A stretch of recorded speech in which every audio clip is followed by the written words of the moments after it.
Until 2023, I had this perception of running my business. I thought that in order to break into entrepreneurship, I basically would have to either create a bunch of digital courses because I'm from tech, right? I'm from tech background. Create a bunch of digital courses, or on top of that, do like a freelancing on the side. And in 2023, I started like when I just started my business, before I learned all of the foundations. I thought that, well, I just need to create as many offers as possible, or just charge people for $100 per hour, and kind of see where it goes, kind of see how many clients I can get, and maybe like that side hustle will turn into something else. So, yeah, the reality of the scalable model was very far from what I anticipated, and what I thought that was true for myself. So today we're going to talk about three pathways, like really three pathways, how you can um, create monetize your experience, monetize your knowledge, and monetize your expertise outside of your traditional 9 to 5, outside of just working for W2. So that's what we're going to focus today. That's what we're going to talk about. So, uh, as you join my live stream, so say hello in the comments. And what I want you to do, like if you're thinking about starting your consulting business, or service-based business, drop me in the comments. What is your question? What is your question? So today we're going to talk about three models that you like that can work really, really well for online entrepreneurs. And those models, consulting or freelancing, coaching or mentorship, and creating digital course, and combination in between. So, but for pretty much for all of those models, and I have thoughts about course creation, and I'm going to share that with you a little bit later in this show, in this live stream.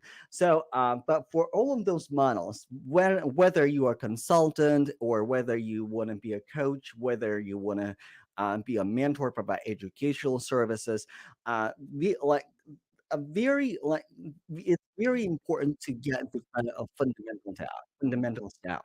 How how how to communicate your value, and and who you communicate that value to. So, because here's the thing, when I started, before I learned fundamentals, I I had that image that well, because I'm just starting out, like I should charge something really cheap, like $100 per hour or something like that. I still had that, because here's the thing: if you have never run a business before, then you have this corporate mindset where you're trading your time for money.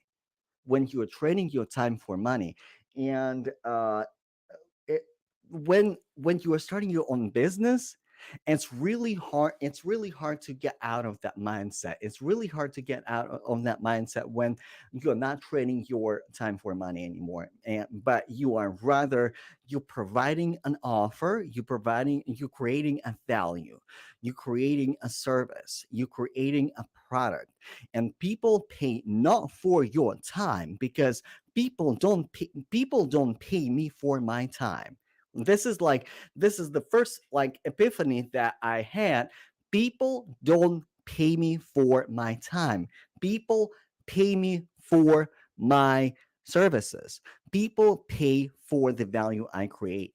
So, and in order to be successful at it, you really need to know who is your ideal qualified customer. Like, this is the first foundation. Who do you serve? And you got to be as specific as possible. And um, last week we were talking, in fact on Friday we were talking about it, how to create your ideal qualified customer profile. What is a trigger point? Like when, because every person who decides to invest and decides to like purchase your services, there's some sort of trigger event, like something is not working, and like whatever, if they're buying your consulting services, like maybe they need your services as a, like, I don't know, like as a web developer, as a mobile developer, as a project manager, whatever it might be, or a business developer. But something is not working, and this is why there is some sort of triggering event happen. The same thing for coaching. When people decide to come to coaching, what happened? What is triggering event? And like knowing that information really will help you to bring more customers, to bring it, to really incorporate and communicate your value really, really clearly, and speak to those people who might be going through, like, through that triggering event when people decide to invest. So, and knowing that, absolutely fundamental. Also, another fundamental that you have to know is how to generate leads and how to convert leads. And a lot of entrepreneurs online, especially new entrepreneurs, like, they're dropping their leads, warm leads, on the floor. It's like, like you go to the bar, and you try to mingle, and you try to talk to people, but you see that there are people who are interested and might be noticing you, but you're like, oh, they must be interesting, and they must be interested, let me just pass by and see if they're gonna talk to me. But here's the thing, like, sometimes, not every prospect, not every lead will talk to you, even if they're interested in your services. Sometimes you got to reach out and say, hey, like, I see you interacting with me. So that's another thing. And how do you convert those leads? When you generate leads, people like what you say, people want what you sell, and how do you convert them into a customer? It's another, like, crucial fundamental point in your business. So now let's talk about three models beyond your traditional 9 to 5 path, like your traditional job. So I already mentioned consulting, coaching, and course creation. So let's talk about consulting. So consulting is a very interesting path, because what I see in consultants, it's normally it's people who have a lot of experience, people who has a lot to offer in through their careers. They went through a lot. They know, they've done it themselves, and they can deliver really, really high quality value. And but the when it comes to consultants, right, we often so focus on our experiences and on what we can offer, on our solution, versus like who we're talking to and what problem we're solving. Like, especially, like, and I have in my network, I have a lot of software developers who would like to be consultants. And pretty much when I talk to people about consulting work, every single one of them say, hey, I'm a mobile developer. They talk about their tool. They talk about like a programming language, or like whatever it might be. But we often forget what problem we're solving. And also, like, when I start working with my business clients, now, in our first or second session, my question to you: what is the problem that your uh, prospect might be having right now? What is the problem? And you know what? Like, it sounds like an easy question, but a lot of new entrepreneurs, they struggle to figure out what problem they're solving. And also, a lot of new entrepreneurs, when it comes to the problem, we often what I call, we often experience entrepreneurial amnesia. We forget our experiences, we forget what we can actually deliver, and we default to a very, to a very fundamental, elementary offers that we can provide, forgetting what we achieve, forgetting our experiences, forgetting our awesomeness, if you will, forgetting our dopeness, and we offer very elementary, very elementary services. So, um, that's very important. That's very important to understand the problem that you are solving, and this is this is really, this is the truth for coaches and mentors and course creators as well. So, and also a freelance or like consulting business can be really good for senior professionals who. So here's the thing, in corporate America, so you grow, and especially in tech. So tech is rather easy for me to talk about. So in corporate America, people, you you work to your first like mid-level role, right? When you sort of know like what you're talking about. So like mid-level role. After that, people focus on their senior role, on their senior role, and after senior role, right, like you can go to staff, you can go to principal, whatever it is. Sometimes people sometimes people think that going for like managerial position is the next step for them, but indeed it was not in alignment. And a lot of consultants, they are in this like interesting point when I'm senior enough that I'm I'm I kind of outgrow like the typical corporate job, because um I can't, I don't want to, be in the same system, but at the same time I have so much to offer. So the route that I choose is to provide my services directly outside of my 9 to 5, outside of W2. So, and this is what I see with a lot of senior people, with a lot of people who have a lot of experience. So let's talk about coaching and mentorship. So I have a couple of clients in my program, and they're coaches, well, coaches and mentors. So what is coaching, right? And how you can identify if it is like a path for you. So let's say coaching is when you help people to achieve the results that you have gotten for yourself, or like for your other customers, like depending on the situation. And coaching is real, can be really powerful, because what you can help people to achieve is to achieve the results that you have gotten faster. For example, for my coaching clients, like regardless in my career coaching program, or in my business coaching program, like regardless what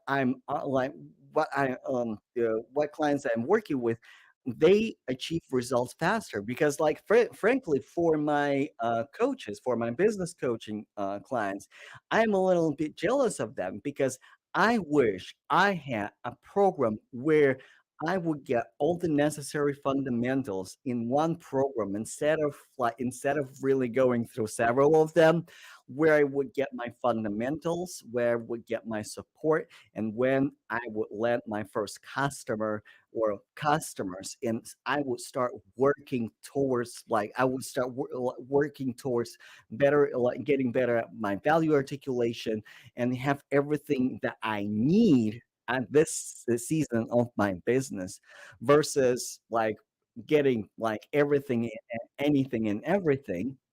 So, and coaching is really where you can help people to achieve the results that you have gotten faster. And the way you can achieve that, you already know the way, you already know the path, you already know what it takes, you already know what it takes. So what you can do, you can teach people, you can show people, you can ask people the right questions to navigate them to the path and to the results that you have achieved, but make it faster, make it more efficient, make it more successful. So let's talk about, and like again, like you can call it coaching, you can call it mentorship, and there's a lot of debate like what is coaching and what is mentorship. So and when it comes to they're fairly the same. A mentor is rather a person who knows exactly like what you do and exactly how to do it, and like kind of gives you more like the how to approach. And the coach more so a person who will ask you the right questions, and the coach is a person who will teach you how to think. So like that's the main difference. So let's talk about course creation and digital courses. Like I said, I have my thoughts and I have my reservations for course creation. But when it comes to courses, um, what I've seen working for people who have large following, people have large audiences, and they like normally you sell courses like from anything from like I don't know, like from very low price to like $1,500, like maybe 2K, something like that. Like no more than $3,000. That's like that. That's kind of one of the prices that I see for courses, and the way you operate like you work on higher value consumers who will buy your courses. So it, it for sure can work because like I know software developers, I know entrepreneurs who do really well with courses. That business model can work. However, my invitation for you to think about is like first of all you don't have the whole lot of control in your course. A person bought your course and then you don't know if they're going to implement, and if your mission is to really provide the transformation for the person, so you really want to guide them through it. And also it's a little bit different way of marketing. You constantly have to generate the demand that people will buy your courses again and again and again. But also like you constantly have to update it. Like this is another thing, this is another thing, this is another problem when you create courses. This is a maintenance fee. Like you have to maintain those courses. For example, in the coaching program, right? Something new comes out, whenever there is like a new way of doing things, whenever there is a new tool, so it's really easy for me to go meet with my clients live on the call, teach them that thing, and here we go. I can update my lesson right there and then. I don't have to do anything special. And also, I have more visibility. I have more control in the results, and I can offer more support to my clients. And also, when you work with courses, when you build courses, there's a customer service support too. So something is not working, somebody doesn't understand something, so like people will naturally ask you a lot of questions, and like some people might need a little bit more support than usual. And my invitation for you, if the course creation, right, it's where you start, or it's where you're heading, like my invitation for you, like, and again, like, I'm not trying to dissuade you from this business model, but my rather invitation for you, what makes it different from, let's say, a mentorship program where you can be more interact, like when you can interact more with the clients, where you can provide better results, and you can leverage your course that you already have as a curriculum and help people achieve the results that you already gotten and that you documented in your course. So, um, my and each business model, right, each path has its own growth, right? Like consultancy, let's say you're a consultant. So as a consultant, you like over time, and by the way, like each model you can implement with your 9 to 5. Like as a consultant, you can grow into agency if it's the route that you want to go. But again, you start with providing a service as a service provider. You accumulate customers, and at that point, when you have a customer flow, then you might partner with other consultants, and you create your consultant agency. As a coaching business, you can create like a coaching company, an education company that will help people to achieve better results, where you're not the only one coach anymore, but you rather have really well-oiled machine system when you work with other coaches, when you have maybe different groups,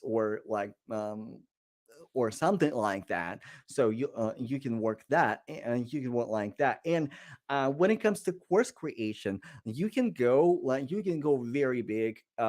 Like, for example, an example of this we can see like Udemy, Ray Wonderlick, like other digital resources that we use right now, right? Like, I don't know, like hacking with Swift. I think maybe it is an example as well. So each like here's the thing: your path outside of 9 to 5 doesn't have to end at solopreneurship level. At some point you will grow. At some point you will go further. At some point you will scale your business. So you don't have to end on at solopreneurship level. But before you scale, you have to start somewhere. And my invitation this morning to you, if you are an entrepreneur, if you are a consultant or a coach, or maybe you're a course creator, and you really want to get your business off the ground, you really want to get it together, and you're really serious about it, and you really think, yeah, like 2024, this is the year when I take my business off the ground. This is the year when I make a difference and I create something on my own. I create my safety net. I don't have to depend on corporate America. I don't have to depend on my 9 to 5. So if this is you, my invitation for you is to grab the link in the comments, and also um, fill out the application, and let's work together. I'm looking for 3 people in my pilot coaching program for entrepreneurs. um, and and um, uh, I help entrepreneurs to really put together a scalable business, and start working on your business, um, and really start growing your business, and really create like the offers that people want. So the link is in the bio. The link is in the comment. If you have questions, my DMs are open, and I will talk to you later. Like, thank you so much for hanging out with me. Bye, y'all.